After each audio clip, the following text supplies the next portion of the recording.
all gonna die. But why not make it fun? Howdy there, I'm Ben. You might know me from my YouTube channel, Ben of the Week. I'm the host of the I Almost Died podcast. It's a weekly show where I tell the tales of the multiple brushes with death that I've had throughout my life. I also bring on fun guests to share their near-death experiences as well. Each Wednesday, we sit down and reminisce on the memories we have of almost becoming memories ourselves. So go ahead and pause whatever podcast you're listening to right now and go subscribe to the I Almost Died podcast. You can find it wherever you get your podcasts. See ya! As I was driving along, I heard a tapping on the side window of my truck. A tall, pale man with red stripes painted on his body was keeping pace with me at about 45 miles an hour. Good evening. My name is Derek Hayes, and I am the host of Monsters Among Us podcast. He took it out of our dog's mouth, and I looked down, and it's a human hand. Monsters Among Us is a call-in show about the paranormal. It was a dark, solid creature walking upright. And man, when I heard that, I knew something's coming to kill me. I was done for. Real stories by real experiencers. In walked a tall, gray alien. Somehow I lost 8 whole hours. I mean, no other way to say it was a UFO. You can find Monsters Among Us wherever you find your podcast. And I get close enough to see that it was a werewolf, and I leaned down and it growled at me. And in the corner of the room was what I can only describe to be a gremlin. My friend points towards the lake and he's like, "What the F is that?" It was so large that it obscured our entire windshield. New episodes posted every Thursday. It came within 10 feet from the boat or so. This is why I want to stay anonymous, because it sounds crazy. It turned into a mermaid. And I just said, "Ma'am, you were in a car accident and I believe you've passed away." She just looked like somebody would who just heard that. She looked horrified. Points at the cemetery and says, "Look at all those people." I look over and there's not a single person in the cemetery. I say, "What people?" He says, "All those people over there. There sure are a lot of grandmas." The Code That Broke the Internet. I'm Jason Horton. I'm Rebecca Lieb. And this is Ghost Town.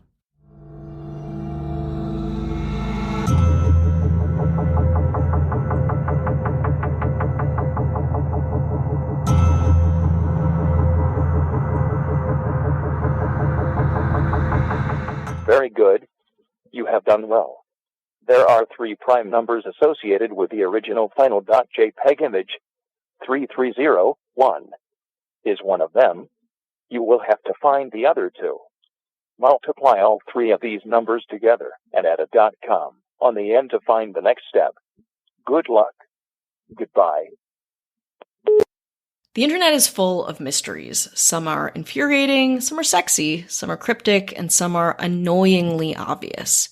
So I just finished the cute Into the Storm documentary on HBO. I'm probably late to the party, but I was reminded of one of my favorite internet mysteries, which I was, again, late to the party on this too. Today we'll be talking about the ominous online scavenger hunt that is Cicada 3301. If you were on 4chan in the random section on January 4th, 2012, you might have encountered a message that read, "Hello. We're looking for highly intelligent individuals. To find them, we've devised a test. There's a message hidden in this image. Find it, and it will lead you on the road to finding us. We look forward to meeting the few that will make it all the way through. Good luck." The message was signed 3301, like a bad Dan Brown mystery, and thousands of people took Cicada 3301 up on the challenge. Not to me, but to a lot of people, the first puzzle was pretty easy. Within minutes, a person who opened the photo in a text editor got a code with a string of readable text inside. This is a technique called steganography, or concealing a message within another message. Hidden inside the first message, which again was kind of an image or text block you might see on Facebook or an Instagram story, black words on a white text, were the words "Tiberius Claudius Caesar says," and then a code, which is a cipher. This cipher, decoded, led to a link of another image. This image was of kind of like a decoy duck meme, with text that read, "Whoops, just decoys this way. Looks like you can't guess how to get the image out." Again, seems like a dead end, but using an application called AltGuess, users were able to extract info from the duck image. This information led to a subreddit about the book, The Mabinogion. Don't edit that out, just let me stumble through it, which is a book of 12th century British prose. The book's letters, along with another part of the code from the duck, led to a phone number, 214-390-9608, which if you call said, "Very good, you have done well. There are 3 prime numbers associated with the original final JPEG image. 3301 is one of them. You will have to find the other 2. Multiply all of these 3 numbers together and add a .com on the end to find the next step. Good luck. Goodbye. You would have had to told me to put the www in the beginning too, because I would have been lost if I had even gotten this far. The next day, the original image was reposted all over the internet. Nobody was really sure what to make of it. What was it for? Who created it? Was it a joke, or maybe a CIA recruitment technique, or a secret society? The 2 numbers mentioned in the recording eventually were found to be the dimensions of the original "Hello, we are looking for highly intelligent individuals" message, 509 and 503. After multiplying them together with 3301, you get 845-145-127, add a www and .com, and you went to a website. The website was a countdown under an image of a cicada. Think of an iconic block print, Silence of the Lambs style cicada. That's what gave this whole thing its name, Cicada 3301. When the countdown ended, the page was updated with a list of coordinates of locations around the globe, 14 locations in 5 different countries. When you got to the location, there was a cicada symbol and a QR code. The codes linked to an image, the image contained a riddle, the riddle led to a book, and the book led to a website. But only a select group of first arrivals got access to the website. The site eventually closed down with a message that said, "We want the best, not the followers." Oof, that's harsh considering what people have just endured. The finalists, the people who got through and didn't get that message, were warned not to share details or collaborate with others. Those who did may have reached the very end. We don't know really what happened after that, although, as we'll talk about later, we can kind of piece some of it together. After a month of silence, an image appeared on Reddit announcing the conclusion of the puzzle. It said, "Hello, we have now found the individuals we sought. Thus our month-long journey ends, for now. Thank you for your dedication and effort. If you were unable to complete the test or did not receive an email, do not despair. There will be more opportunities like this one. Thank you all, 3301. Then we get to the second puzzle, exactly a year and a day after the first post. Initial post. So something you should know before we get into the second puzzle, each clue of the first puzzle has an authentication code known as a PGP signature. This allows users to verify an image was actually from Cicada, not like a copycat or an imposter. So after all this time, with lots of people trying to be Cicada, the world finally got a new and authentic message from Cicada 3301. It said, "Hello again. Our search for intelligent individuals now continues. The first clue is hidden within this image. Find it, and it will lead you on the road to finding us. We look forward to meeting the few who will make it all the way through. Good luck." So again, the first message promised finding Cicada, the second meeting, I guess, but still nobody really knew for what or why or what would be the end of all of the hard work that they presumably would have to put into this. The second puzzle was a lot like the first. An image to a book link, to a recording, to a cryptic Twitter account, to an image with a runic alphabet, and then coordinates. 8 locations, 4 countries. Another select group gets accepted, and then no official message. The trail just goes cold. At the beginning of 2014, it was time for the third puzzle, which was kind of more of the same. This time, though, the puzzle focused on a book called Liber Primus, or First Book in Latin. It was evidently written by Cicada, written entirely in runes, and also those runes were from Puzzle 2, which was part of the middle of the code. A lot of the book was clues, codes, philosophies, credos, we think, because out of the 79 pages, only 19 have been fully translated by Cicada fans to this day. So we're not sure what those other pages really hold. A lot of people thought Cicada wouldn't drop another puzzle until Liber Primus was translated. This was confirmed in 2015 with the new Cicada message. "Hello, the path lies empty, Epiphany seeks the devoted. Liber Primus is the way. Its words are the map, their meaning is the road, and their numbers are the direction. Seek and you will be found. Good luck, beware of false paths." I mean, it's been a really long time since that, 4 or 5 years, and nothing. So let's figure out who Cicada is after the break. Hi, I'm Michelle Varay. And I'm Kimberly Trung, and we are the host of Crush Fictionally, a podcast all about your favorite fictional characters from movies, TV shows, and more. Each episode, we pick a theme, curate a list of characters that we love, why we love them, and some fun facts about the people who created them. So if you've ever felt a true connection with a fictional character, tune in to Crush Fictionally on Campfire Media. Or wherever you find your podcast. Hi, hello, how are you? Hi, hello. We hope you're doing well. Yes, we do. I'm going to kick this off with a little me. Something about you? Because as we're recording this, tomorrow is my birthday. That's right. And what do you get the guy who already has nothing? That's a great question.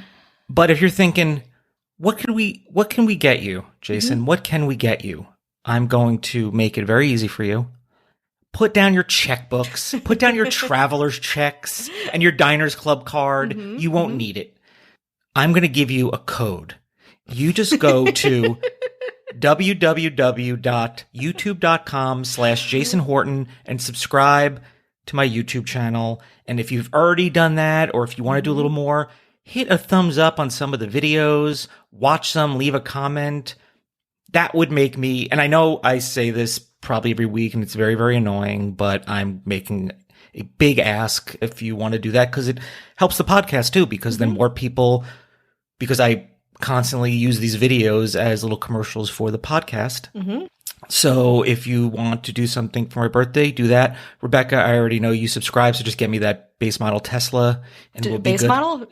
Yeah, I'm a very down to earth guy. Yeah, that's good. Very chill, just right off the lot, whatever. Okay, yeah. Good. I mean, fine. I'm writing a check right now. A traveler's check, please. I only take traveler's checks. I crumble under pressure very quickly and really horribly. Now we can move on to talk about God. Saying hello to everyone who's listening. Thank you to all our patrons and to our government. Someone's got to govern. We got a couple of mayors. Their monocles. They're kicking back with their monocles off, top hat off. It's summertime, baby. We got a little Ashley Matson. Hello. We got a little Joshua Lambert. Hi. And we got a little Ben Forsyth. Hello. And one governor to rule them all. We got a little Avian Noble. Avian, hello. So we hope everyone is doing well. And if you would like bonus episodes, early access, hopefully a documentary episode on Into the Storm, because I was wondering if you were this is going to tie into it. And as soon as you said it right, and maybe this will be the thing that really turns people off or on. We don't know. We have a lot of Q followers. I don't think probably not. So but if you I think are, we're probably good. But hey, listen, talk to us. Yeah, I would love to talk. But that's it's probably, depending on who you are, a very divisive documentary or subject. But I think we would do that for Can Patreon. we all agree the intro is amazing though? It's great. It's one of the ones that I fast forward. Like I watch when I watch like a documentary or it's a series, I'll watch it once and then I'm like, I'm good. That one I watched every time. It gets me. Like I want that on like a workout mix. Like, get pumped up and like stir some shit up. I'm also an angry person right now, so. If you want to be a part of all of that, patreon.com/GhostTownPod. Now, last week we were withholding of Apple Podcast reviews. Yes, we were. And if you haven't left one, please do. If you have already, thank you so much. Let's read a couple. Yes. Do you want me to save the worst for last or the worst for first? No, first for worst. Worst for first. You sure? I don't know. I can't really decide which is worse. Well, let's do this medium-ish one. All right. 3 stars. The breaks. Sounds like a threat. Honestly, pretty good podcast. I think the hosts do a good job of not talking over each other. The content is good and entertaining. But what's with the 10-minute breaks in the middle of the episode? A small break to thank patrons is fine, but it goes on for far so long. It feels like it's just a time filler so the podcast looks longer. It does. I'm going to start right away. I'm not doing anything for me to edit more and more time for things to process. So I'm not doing it to make it look longer by any means. It does not help me at all. But I enjoy doing this part. I think some people do too. Yeah, and I think sometimes people do. And there's some podcasts that do it, and sometimes I like to listen, and sometimes I just fast forward, and I totally get it if it's not your jam or whatever. But fast forward, it's a very honest and reasonable review. And I'm not arguing with that, but I like this part. I like connecting with people. I like talking to people. And this is probably, If one of you the ways to do hate it. this, go back a couple years and we we really started abuse off for 45 minutes of hot personal content. Yeah, so you should be so Yeah, and you don't realize how much I take out too. If you think there's a lot that I take out because I'm always thinking about it's being the most enjoyable, painless listening experience for the audience. Yes, yes. So, but thank you for that. So we've got these 3 puzzles that have been on the internet for years. People solved all of them and nothing has really happened. So, of course, ideologies around it stirred up. A lot of theories flying around. A lot of people thought that Cicada was a big company promoting something, like how Microsoft made a game to promote the film AI in 2001. But, it was hard to say. It didn't feel like a marketing. It didn't feel like they had anything to gain that was overt or anything to promote, really. So maybe we can get some insight from the finalist correspondence from the unknown mastermind of these puzzles. For example, at the end of puzzle 1, a supposed note to finalists said, and this is on the internet, so this is shared, again, hopefully is legit. I can't say specifically if it is or isn't. It says, do not share this information. Congratulations, your month of testing has come to an end. Out of thousands who attempted it, you're one of only a few who have succeeded. There is one last step. Although there will not be any hidden codes or secret messages or physical treasure hunts, this last step is only honesty. We have always been honest with you, and we shall continue to be honest with you, and we expect you to be honest with us in return. You have all wondered who we are, and so we shall now tell you. We are an international group. We have no name, we have no symbol, we have no membership rosters. We do not have a public website, and we do not advertise ourselves. We are a group of individuals who have proven ourselves much like you have by completing this recruitment contest, and we are drawn together by common beliefs. A careful reading of the texts used in the contest would have revealed some of the beliefs, that tyranny and oppression of any kind must end, that censorship is wrong, and that privacy is an inalienable right. We are not a, quote, hacker group, nor are we a wares group. We do not engage in illegal activity, nor do our members. If you are engaged in illegal activity, we ask that you cease any and all illegal activities or decline membership at this time. We will not ask questions if you decline. However, if you lie to us, we will find out. You are undoubtedly wondering what it is that we do. We are much like a think tank in that our primary focus is on researching and developing techniques to aid the ideas we advocate: liberty, privacy, and security. You have undoubtedly heard of a few of our past projects, and if you choose to accept membership, we are happy to have you on board to help with future projects. Please reply to this email with the answers to the next few questions to continue. Do you believe that every human being has a right to privacy and anonymity and is within their rights to use tools which help obtain and maintain privacy, cache, strong encryption, anonymity, software, etc.? Do you believe that information should be free? Do you believe that censorship harms humanity? We look forward to hearing from you. So if you believe this, it's kind of a privacy-conscious movement trying to gain members. This note didn't have that signature, like I said, the PCP code, which feels a little suspicious, but it also is in kind of the tone of the rest of it. So have we heard from these finalists? Yes and no, kind of. It's hard to verify who won and who didn't, so we could be hearing from winners or fake winners or finalists or any kind of imposter or somewhere in between. In a 2015 Rolling Stone article, 2 individuals chronicled their experience of winning Cicada 3301. They were taken to a forum on the dark web. Here they could communicate with 20 recruits and many original members. The goal of the group was to protect privacy and security in the digital age. The recruits were then tasked to develop software that aligned with the ideologies of the group, and the original members would oversee their work. But again, that's a lot to ask of someone who has just completed this incredibly involved puzzle. And there's some interviews online of people who are quote unquote winners of this. And they talk about the obsession that they have around solving it. And so to be asked to join this group and then to do work for free around like encryption, again, without the promise or mysteriousness or maybe stimulation of a puzzle, the recruits kind of lost interest.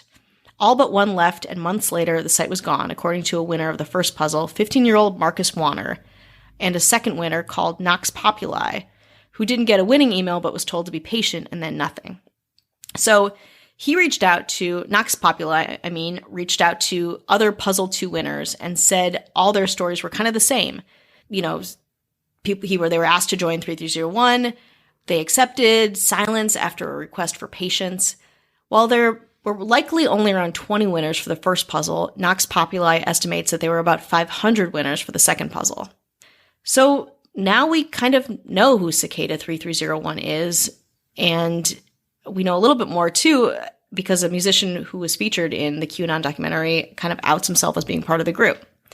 So did they get too ambitious with their third riddle with the book? Was there a lack of follow through? Or did, the puzzle and the means to an end kind of eclipse the end itself?